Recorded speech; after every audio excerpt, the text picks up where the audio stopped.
AFR On Demand is brought to you by Breck Golf. Try Beaver Creek today, just 20 minutes from downtown Baton Rouge in the Zachary area. They've got a PGA Tour driving range, a short game practice area, 30 to 40-yard practice shots. It's a great place to chip and putt and practice if you don't have time for a full round. Book your tee time today, golf.breck.org, golf.breck.org. Matt Moscona. I'm very important. After further review. Say it one more time. After further review with Matt Moscona. And here we go. Live from the Raising Cane studio. Let's ride!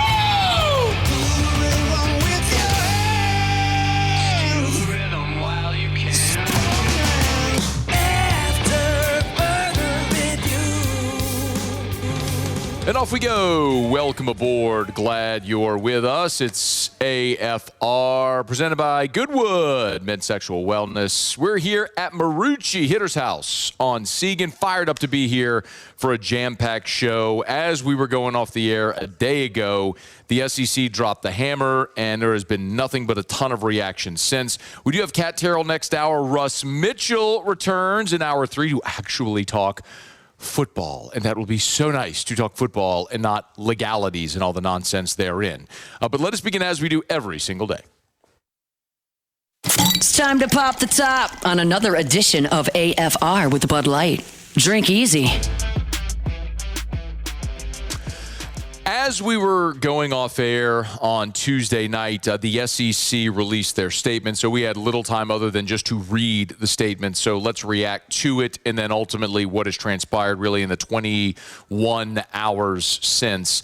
By now you probably know the SEC brass meeting in Birmingham. It was a previously scheduled 2-day meeting where they were supposed to be discussing self-governance. And remember, that was a big topic at SEC Media Days. Kirby, Georgia kind of beat the drum about it. Could the SEC operate independent of the NCAA? That was the whole self-governance conversation. That's what these meetings were supposed to be about. And then NFL players start coming back into college, and it created this big fiasco, and that's all these meetings have been about now. So the SEC released a statement, and there's basically 3 criteria. SEC institutions are not permitted to have athletes on the roster who have done any of these 3 things. Number 1, previously declared for the NFL, NBA, or WNBA draft and did not appropriately withdraw. That's 1. 2, signed a contract with an NFL or any professional football league, NBA or G League, or WNBA or affiliate team. Or 3, been listed on an NFL or other professional football league, NBA or G League, or WNBA or affiliate roster. So basically, if you so much as put on a replica jersey of an NFL team, you ain't playing.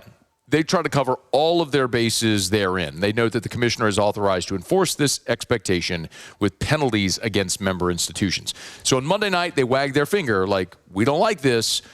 On Tuesday night, it's, here's the things you can't do, and if you do them, you're going to get punished. Now, CBS earlier today released what some of those penalties would be: potential suspension for 50% of the season for a coach, hefty fines for the university, loss of voting privileges on league business. Now, I haven't seen the SEC release that, but it was Matt Zenitz, and certainly he's credible, so there's that component of it. I think there's 2 truths that have come of all of this over the past couple of weeks as I see it.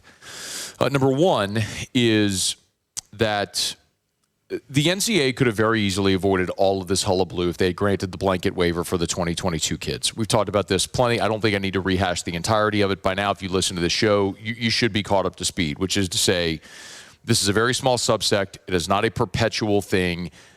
The NCAA changed eligibility rules. It negatively affected a very small group of 2022 kids who regained eligibility but were already gone off to their pro leagues and were told you can't come back because you went pro. I've compared it to, like, tell me if you like this analogy. Let's say you go to a concert and the show ends and they're escorting, the usher's like, gotta go, and they escort you out. But once you leave, you can't come back in the arena. Well, because you're sitting on the floor, like you had really good seats, they usher you out first. Well, then the band's like, psych, we're actually going to play a little while longer. And you're like, oh, dude, I want to go back in. And they're like, sorry, you already left. Yeah, but you told me to leave. And now the band's back. Sorry, that's the rules. You can't come back. Like, that's kind of the situation. that these players are in. I don't know. I kind of like that analogy. I feel like a good analogy. You like that? Pretty good? Okay, good. But like the dudes up into 300 levels, the ones that had the red shirt, you're in the cheap seats, you couldn't get out as quick because you got to go down to ground level. You can't get out as quick, so you're still in the arena. You get to stay. I mean, how's that? Anyway, that's one. I think the NCAA could have avoided the hullabaloo. They wanted chaos to push Congress to act on the Protect College Sports Act. Because the NCAA cannot govern any longer. It's very obvious. They have pushed for 6 years for congressional intervention. Maybe this is what gets them there. And then number two, I think is very clear that as these lawsuits were happening to sue the NCAA, it's been the conferences to step up and say, and throw the hammer down and say, you can't play these ineligible players. If you do, we'll punish you. And that appears to be the proverbial line drawn in the sand by which schools are going to abide. And if that's the case, then that only gives more credence to the idea of self-governance. So there's a couple of other things. So on the field, what does this mean for LSU and for Lane Kiffin? Well, I did have a conversation earlier today with representatives for Junior Tuihalamaka, the edge from Notre Dame. Remember, he did not sign a pro contract, so their belief is he is eligible. So Junior Tuihalamaka, who's committed to Notre Dame, apparently is eligible as they perceive it under these new rules. That's from his management, his representatives. The two transfers from Ole Miss, obviously tight end Dae'Quan Wright and defensive lineman Zxavian Harris, they certainly fall under the purview of these new restrictions from the SEC, so they would be ineligible. When you look at LSU, I think that tells you very clearly they felt like they had a need for a prototypical tight end and another competent veteran body at defensive tackle. So you're no worse off than you were before these guys committed. You're in the exact same spot you were. But had you added Dae'Quan Wright, who obviously played 4 years of major college football and had 40 catches and over 600 yards receiving in this offense a year ago, he would have given you a dimension you don't currently have in your offense with a prototypical tight end. And then we've talked a ton about defensive tackle, where you've got 5 guys you're going to rotate, but 2 of them are true freshmen and the other 3 veterans don't have any skins on the wall. So if you would have added a guy that's played in 52 career games in the Southeastern Conference, that gives you a very formidable addition to the interior of your defense. That would have made you better. So you're no worse off, but you're certainly not better, which you would have been with these players. There's also the basketball component of this. R.J. Lewis, who just Monday was granted his eligibility in a Baton Rouge courtroom, Tuesday had it taken away by the SEC. So Will Wade's roster certainly took a hit with the R.J. Lewis situation. There is sort of this conversation of what's going to be next. And as soon as the SEC released their statement, I tweeted, I tweeted, these players were willing to sue the NCAA. Will they also be willing to sue the SEC? Because I think that's one misunderstanding I think that a lot of people have right now. LSU is not suing the NCAA or the SEC. The players are the plaintiffs. The 33 players, 16 football players that received the TRO in a Baton Rouge courtroom last week, the players are the plaintiffs suing the NCAA. So if they were willing to sue the NCAA to gain their eligibility, would they also be willing to sue the SEC to gain their eligibility?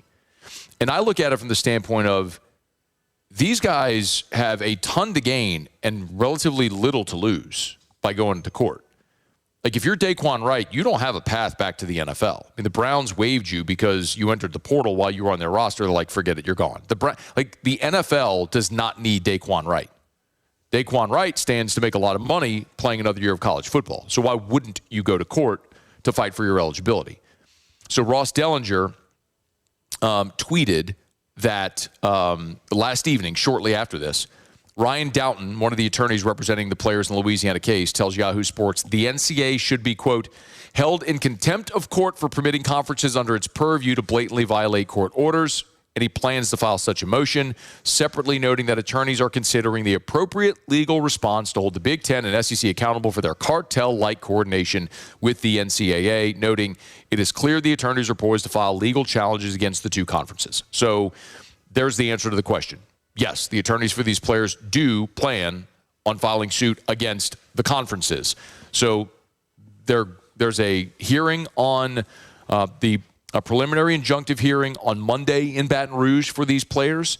if they already had the TRO that expires after 10 days. The next step is the preliminary injunction. That hearing is scheduled for Monday.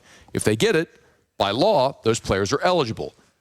But what overrides what? I would assume the law of the United States of America would override rules of the Southeastern Conference, but that's something that may have to be determined in a court of law. And how far are you willing to go? One of the bits of feedback that I've certainly heard the most from you today is, is the juice worth the squeeze? Are you really willing to get 10 days before your opener to continue going down this path for a rotational defensive lineman and a tight end, in taking your eye off the ball with Clemson staring you straight in the face here in a week and a half? And if that's your feeling, okay, I don't think you're wrong. We're instead of talking about how Blake Baker's defense is going to handle Christopher Vizina or what types of challenges, Chad Morris's new offense there at Clemson, or what types of challenges sort of new players on that Clemson defense could pose for Lane Kiffin and Charlie Weiss's offense, we're talking about Zxavian Harris and eligibility. It's weird. It's a weird thing that we've all taken our eye off the ball with the opener, a much anticipated opener, so close from us now. But here we are. And I don't think LSU is going to stop, because Lane Kiffin said it yesterday on McAfee, and everything that I've been told with conversations I've had, to say it as plainly as I can, LSU is going to follow the court order. If the court determines these players are eligible, LSU is going to play them. If the court on Monday says they're ineligible, they do not receive their preliminary injunction, then LSU is not going to play them. And so whether you agree or disagree with that, it feels like that's the path they're going to follow. And if you believe the attorneys for these players who Ross Dellinger quoted last night, they are going to file legal action against the conferences to get these players eligible. And it's also worth noting, this is not just an LSU thing. Of the 16 players that filed for that TRO last week, there's Dae'Quan Wright and Zxavian Harris, obviously, but TJ Harden was the running back at SMU, is thought to be a Missouri lean. Ethan Johnson from App State, he's committed to South Carolina. Luke Drzewiecki, he's a place kicker from New Mexico. He's committed to Minnesota. Trent Hendrick from James Madison is now committed to UCLA. Brylan Green, we told you about this yesterday, defensive back from Liberty, who's committed to Arkansas. DQ Smith is going back to South Carolina. We told you about Cole Hudson, the offensive lineman, who was in camp with the Browns Cowboys. He's back at Texas. So this is hardly just an LSU thing. This affects a lot of programs and a lot of different sports. And we'll see how the action may move forward from here. Okay, a ton to talk about. We're glad you're hanging out with us here. We are at Marucci Hitter's house, and glad to have you hanging out. Come see us here over at Marucci. Remember, they have tours where you could tour the entire campus here, which is awesome. And they do give group discounts. So bring your, in schools, bring your class, bring your teams. You got to come see Marucci Hitter's house over here. The whole campus tour is awesome here at Marucci. All right, it's After Further Review. We're glad you're with us. Show Open Every Day is brought to you by Bud Light. Drink easy with a great taste of Bud Light, the official beer of AFR and the official beer of your Fighting Tigers of LSU. We'll knock out a break and continue. Kat Terrell's here in about an hour and 15 minutes from right now. We'll go around the SEC in about 15 minutes. Stick around. It's AFR. AFR. If you're thinking of selling your home, call Darren James. Get your home sold. Fired up. A good friend of mine. I've told you this story, and I just love validating stories. Third-party validation is so powerful. A good friend of mine, they're selling their home, had hired a realtor. They were having an issue with a listing price, just comps and different stuff like that. I put him in touch with Darren James. Darren spent 2 hours on the phone with this family, knowing full well that they already had a realtor and was not getting the business. He did it just because it's the right thing to do. Long story short, they end up switching. They hire Darren, and Darren said, hey, look, since you already had this other realtor on the listing, let's co-list. So this person is compensated for the legwork they've done up until this point. It's not about the money. It's about getting the result and making your clients thrilled. That's just the experience you'll have with Darren James. If you need to sell your home, you need the best, you need Darren James. Agent225.com. Agent225.com. You need to sell your home, you need Darren James. Agent225.com. Think real estate, think Darren James. After Further Review, presented by Goodwood Men's Sexual Wellness. Visit yourgoodwood.com.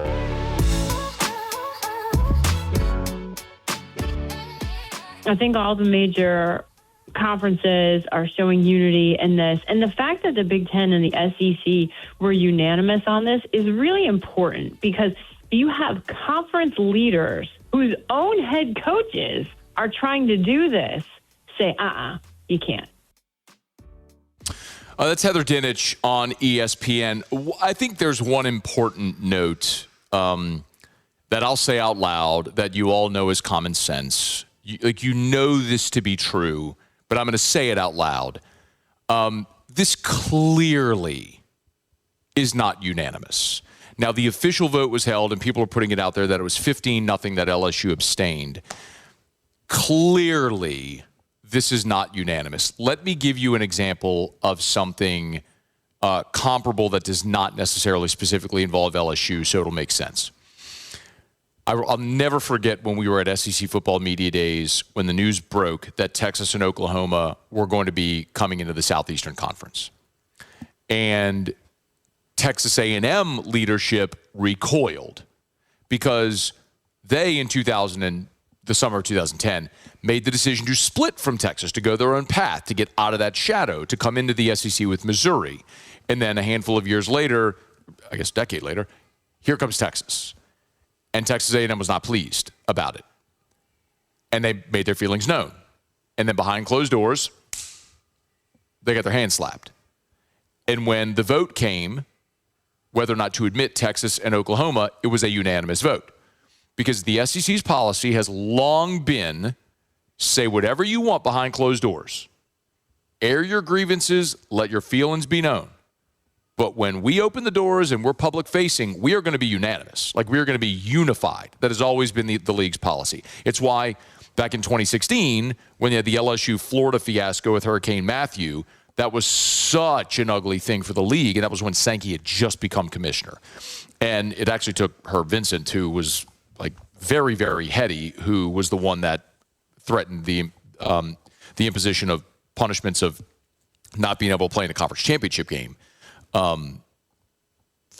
for if they didn't play the requisite number of games and so on. Anyway, so they got LSU and Florida to fall in line. But the point is that publicly, there's always going to be a unified front from the SEC. But I just ran through this, y'all. I mean, we know LSU is pursuing these players.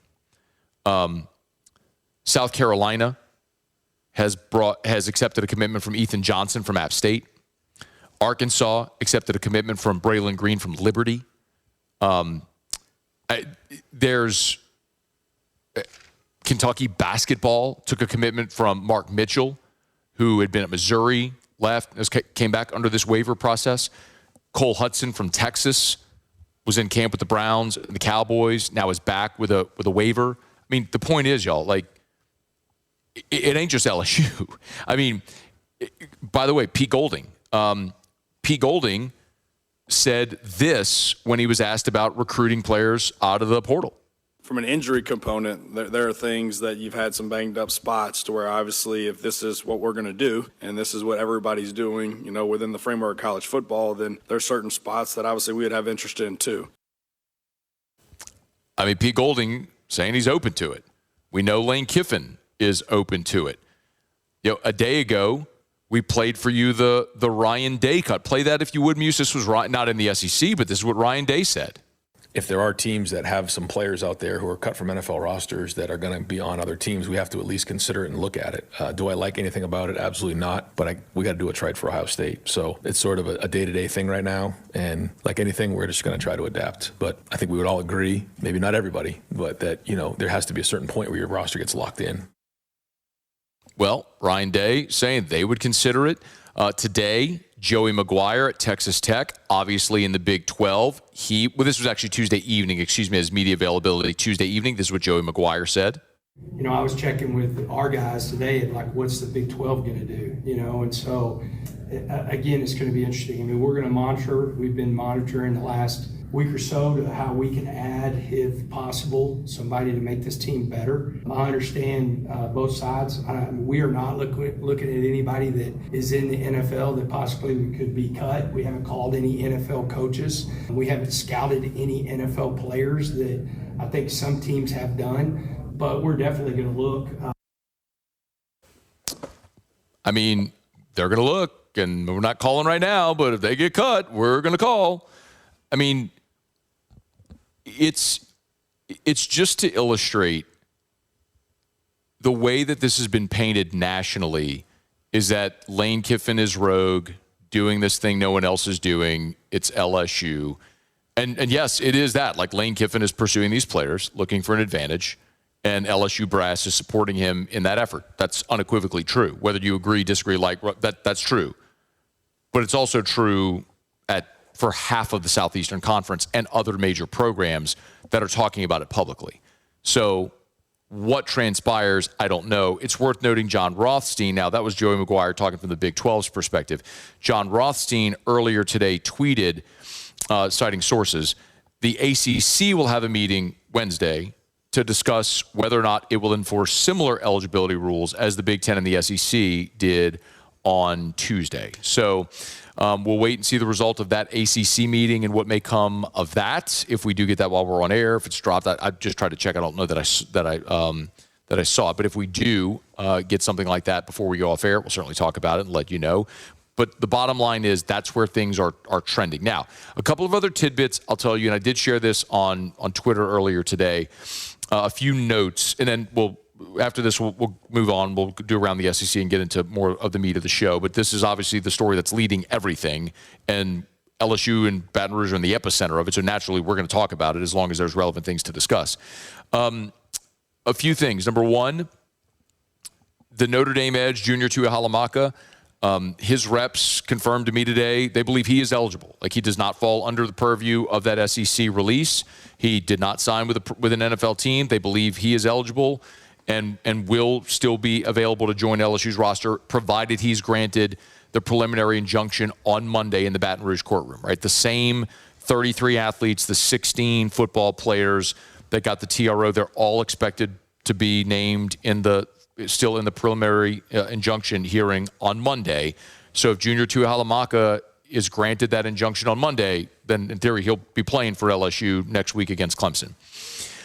I was also able to confirm mutual interest between LSU and former Utah cornerback Blake Cotton. I told you that LSU is not done when we talked about this. Yes, we talked initially about Jack Pyburn, and then we learned about Junior Tuihalamaka, and then the two Ole Miss players. And I told you if they could add a cornerback, they were interested. And I also told you about a quarterback, a depth piece that I do believe, if the right person does in fact get injunctive relief, would join LSU's roster in a backup role, scout team, all that sort of stuff.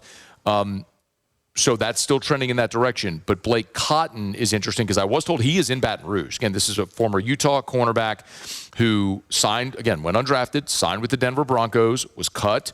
The waiver policy came. He's available to go back into college. He enters the transfer portal. He's part of the injunction in Baton Rouge. And as I understand it, there's mutual interest, and he would likely commit to and sign with LSU if he's granted eligibility. But because he played for the Broncos, he would be ineligible, part of the new SEC policy. So that's something worth watching to see how that all transpires. I was told today Zxavian Harris, the big defensive lineman, is in Baton Rouge. Remember, that the preliminary injunctive hearing is on Monday. And so a lot of these players, talking to some attorneys today, they feel like it's important for players to be there to show the judge that it's important to them and it matters. And then, moreover, LSU, the semester began on Monday. And so if you're going to enroll and be in classes, you kind of need to be here. So I think that's part of this, tilling the soil and preparing in case it does happen that way. So as I mentioned, the 33 plaintiffs that received the TRO last week, there's a preliminary injunction hearing for Monday.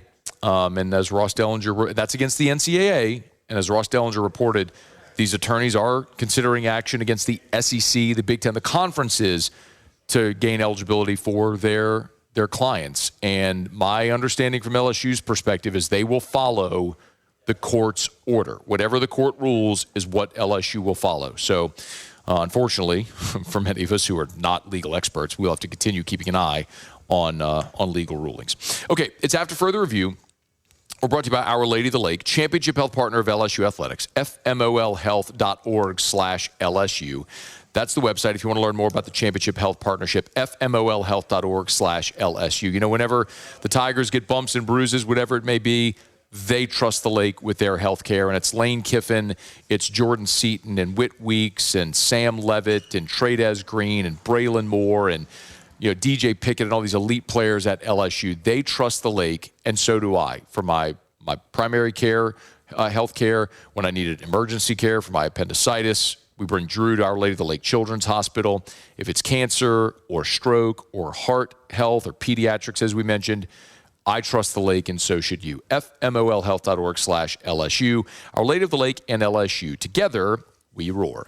Okay, it's After Further Review. We're glad you're hanging out with us here from Marucci Hitter's House on Segan Lane. Y'all come by while we're here. Remember, not only do they have discounted campus tours, they also have a great footwear sale going on right now here at Marucci. Deal on cleats, turfs, training shoes. Right now at Hitter's House, they got a huge footwear sale, just $50 when you need cleats, turfs, or training footwear. Now is the time to save, so come stop by Hitter's House in Baton Rouge on Segan Lane. Check out the selection. Grab your next pair before they're gone. $50 footwear only at Hitter's House.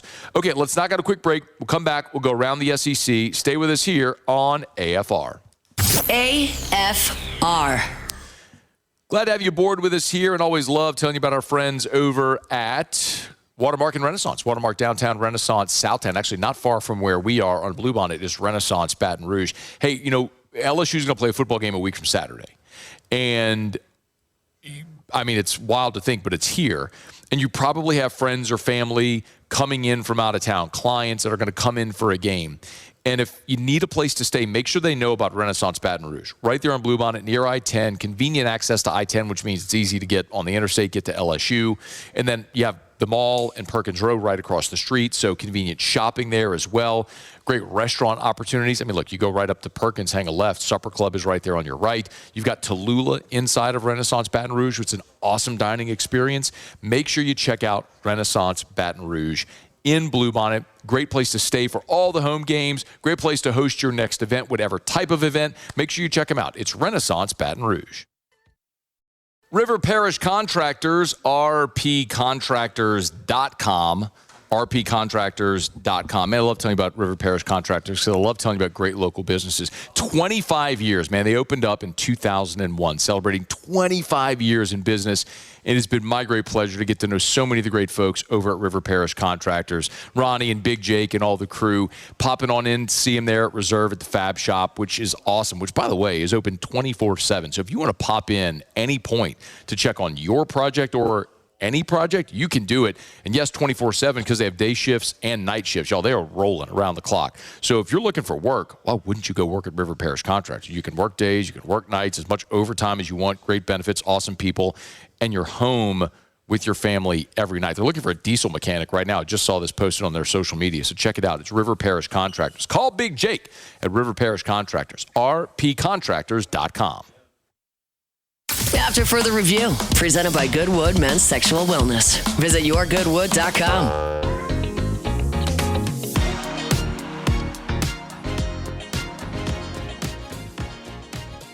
Oh, we actually got a little bit of, a little bit of good news, man. Share some fun football-related stuff.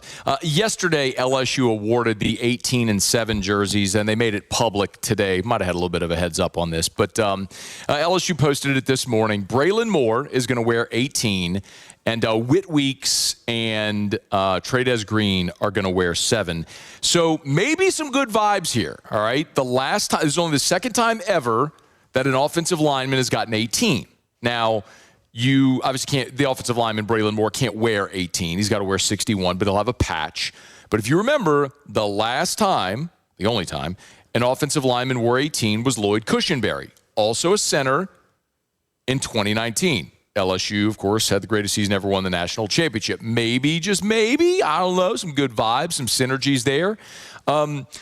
7 is interesting because, it's funny, Whit Weeks, when we were at SEC Media Days, I asked Whit about wearing 18. And he said, look, I know the tradition, it'd be an honor. but he actually sort of stumped for Bo Bordelon to wear 18. Well, it's another offensive lineman, another veteran offensive lineman that got it. But Witt's going to be changing numbers anyway from 40 now to 7. Harold Perkins, of course, has had 7 the past couple of years. But, what really stood out to me is that if you remember back around January when Lane Kiffin had come in and the portal was open and they were doing the contracts and putting the roster together, I told you at the time that this staff, the new staff, prioritized 3 players on offense and 3 players on defense. On offense, it was Harlan Berry, Braylon Moore, Trey'Dez Green. And on defense, it was Whit Weeks and the 2 cornerbacks, P.J. Woodland, DJ Pickett. Those are the 6 players they prioritized. Well, think about it. Braylon Moore is wearing number 18. Trey'Dez Green's getting 7. On defense, Whit Weeks is wearing 7 also. And, well, DJ Pickett's changing his number, but we don't need to go down that road about DJ Pickett changing his number. Right? We all know what's up. But the point is, this coaching staff very clearly identified the players they wanted to retain, and these are 3 of those players are being honored with the 18 and 7s. So congrats to those guys on the honor. Y'all know how I feel about it. I'm not a jersey number guy. I don't really care. My line is always put a poop emoji on the jersey. I don't care. You want to wear 18 or 7 or 40. To me, it just doesn't matter. It doesn't matter a lick what your number is. But my point is always, if it matters to the players, that matters. If Braylon Moore getting 18 matters to Braylon Moore, then it's a big deal. If Whit Weeks and Trey'Dez Green throwing on that 7 matters to those guys, then it's a big deal. So congrats to those guys for the honor.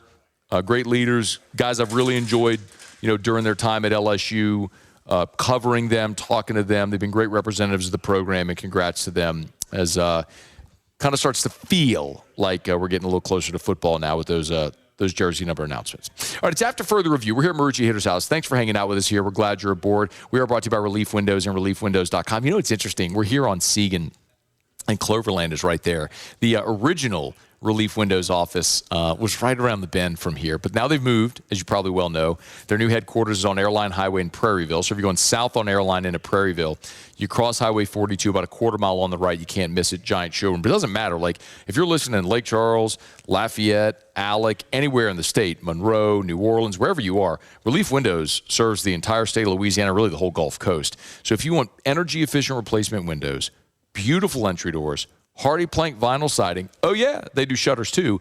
You want Relief Windows and ReliefWindows.com. And they do roller shades, so check those out as well. Maybe you work night shifts, and so you sleep during the day. You need those roller shades, those blackout shades. You want Relief Windows. Or just to keep your home more energy efficient during the day when it's really hot outside, you want Relief Windows.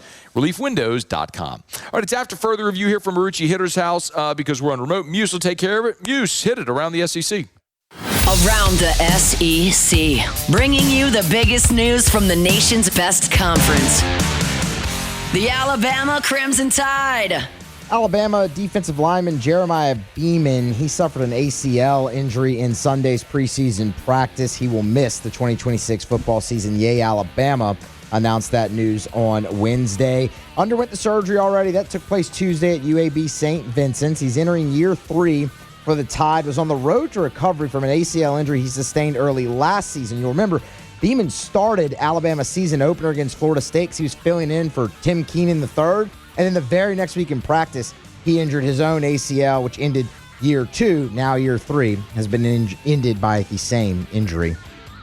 The Mississippi State Bulldogs. Bulldogs added defensive lineman Eddie Kelly Jr. through the transfer portal. That comes from Pete Nakos over at On 3. This will be his 5th FBS stop in his career. Missouri, Georgia Tech, USF, West Virginia a year ago, and now for Mississippi State. Sought an extra year of eligibility in July, filing the temporary restraining order and a preliminary injunction. Trained in the UFL, did not sign a professional contract last season. All 12 games for the Mountaineers, 29 tackles, half a sack, and 1.5 TFLs. He'll suit up for Jeff Levy and the Bulldogs. The Tennessee Volunteers. Baseball note here for the Vols. Reese Chapman has rejoined the Tennessee baseball program, seeking an injunction to play a 5th year with the Volunteers. Veteran outfielder, played 4 seasons up in Knoxville from 2022 to 2026. Joined the Vols as a student assistant coach, as a matter of fact. did not sign a UDFA deal after the MLB draft. Of course, had a breakout season a year ago, hitting .319 with 11 bombs and 46 RBI. He is seeking the injunction, which would allow him to play. He's been on campus and enrolled at Tennessee since Friday. The Missouri Tigers. And then lastly, a quick update to Missouri's football schedule here for 2026. They've announced that their Week 3 game with Troy has been moved from an 11:45 a.m. kickoff to a 6 p.m. kickoff. The game will be broadcast on the SEC Network. Plus, Week 3 matchup with Troy will serve as the Tigers' celebration of the 100th year at Memorial Stadium in Columbia. Of course, they're going to wear some special uniforms for that as well. It'll be the 5th meeting all time between the Tigers and the Trojans. Mizzou leads that series 3-1. That is around the SEC. All right, thank you, Moose. We're here at Marucci Hitter's house. Glad to have you aboard with us here.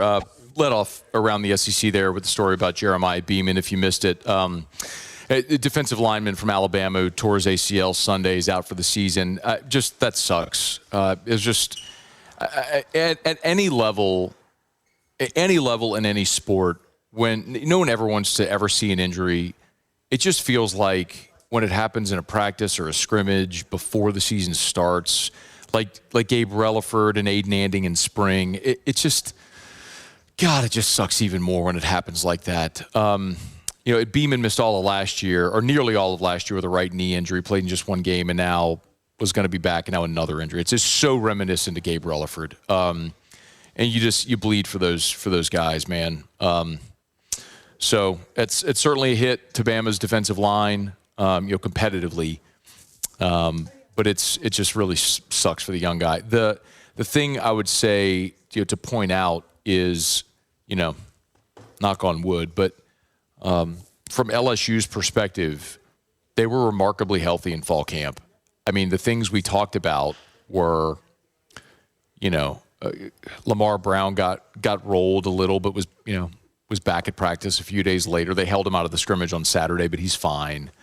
Jace Brown and Winnie Watkins at times, missed a practice. They were in gold. They held Jordan Ross out of a few practices. Malik Blockton missed a practice. But, it was all precautionary for little bumps and bruises and scrapes, but nothing significant. And, that it was really devastating to lose Relaford and Anding in spring, especially with no spring portal, because you didn't have the option or the opportunity to go supplement your roster because there wasn't another portal window there. So you're just down those two guys at those two spots. So you're down a body there. But, man, in fall camp, LSU has remained remarkably healthy, but other programs around the conference, it has certainly not been the case. I mean, we already talked about Bama losing a running back. Tennessee lost a starting safety for the season. South Carolina lost 2 starting receivers for the season. Injuries, it's football. Injuries happen, but thankfully in camp so far anyway, again, knock on wood, but LSU's made it through here 10 days to the opener with Clemson, surprisingly healthy. All right, it's after further review. We're glad to have you hanging out with us here. Let's knock out our final break of hour number 1. We'll come back. Actually, believe it or not, some kind of significant New Orleans Pelicans news. I'll get to that briefly to wrap up hour number 1. And a way too early mock draft from Jordan Reed that I want to get to, because it is sort of, it doesn't matter for a thing other than to just sort of tell you a launching point of what scouts think about some of the guys in this LSU team. We'll share it with you as we continue. Stay with us here. It's AFR from Marucci. After further review. Our Hump Day shows all throughout the year are brought to you by Goodwood Men's Sexual Wellness. I was having a conversation with a buddy of mine today. Honest to goodness, true story. And he told me, he's like, man, I met with my doctor and he doesn't want me to get on hormone therapy. I'm like, what were your testosterone levels? He said, well, they're in the 300s. I almost spit milk out of my nose. I mean, I cannot imagine. And I get it. Most people don't know what those levels mean. But if you want to get to healthy, feeling awesome levels like you did when you were younger, you want to be north of 700. When you were 18, you were probably 12, 1500 testosterone, but even just being able to wake up and have great waking energy, clear your brain fog, not feel sluggish, to be able to burn fat, build muscle, and be energetic and go attack the day, that's all part of having healthy hormone levels. And as we age, all of us, those levels decline. Goodwood can help. YourGoodwood.com. After further review, presented by Goodwood Men's Sexual Wellness. Visit yourgoodwood.com.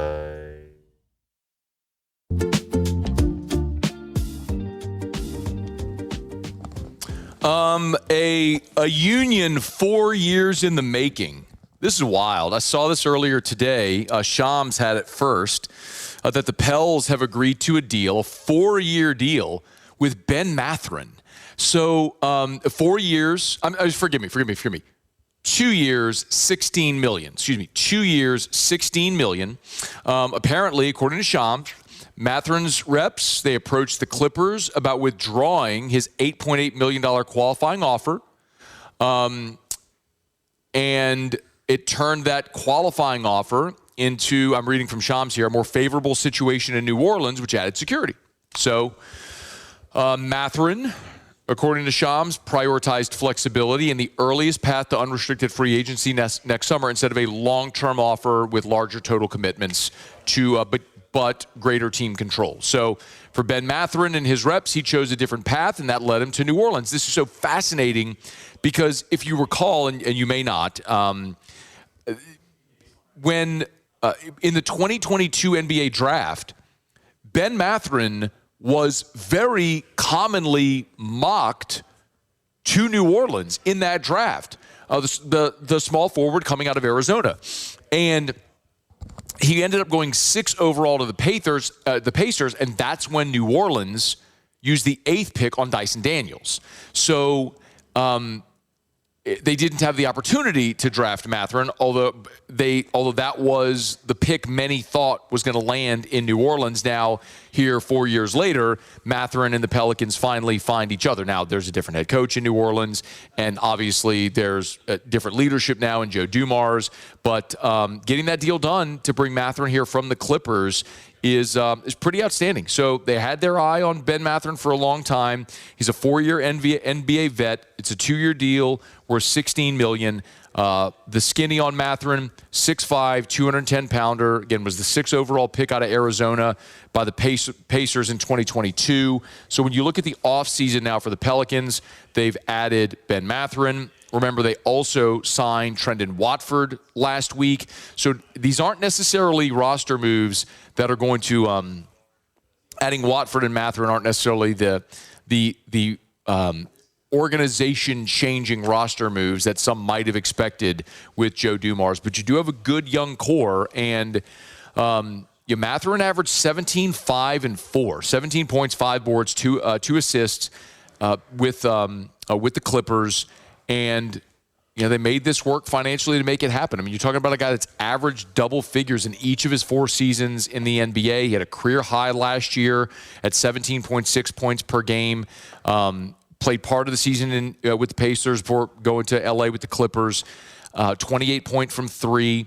He's had double figures in 44 of his 54 games last year. A season high of 38 last season. So you're talking about a guy from the 3 who could fill it up, who can create a shot. They loved him in the draft in 2022, and now they're going to get him as a more seasoned young professional here.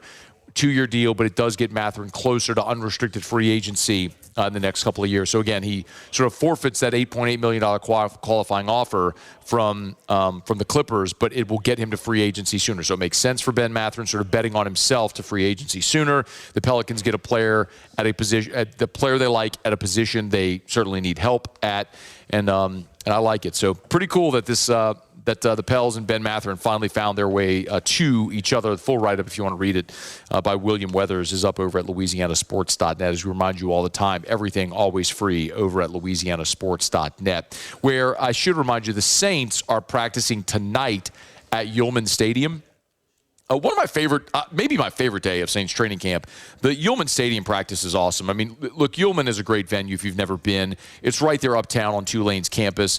I've been to high school football games there, state championship. Catholic played Jesuit there a few years ago in a state championship game. Go Bears.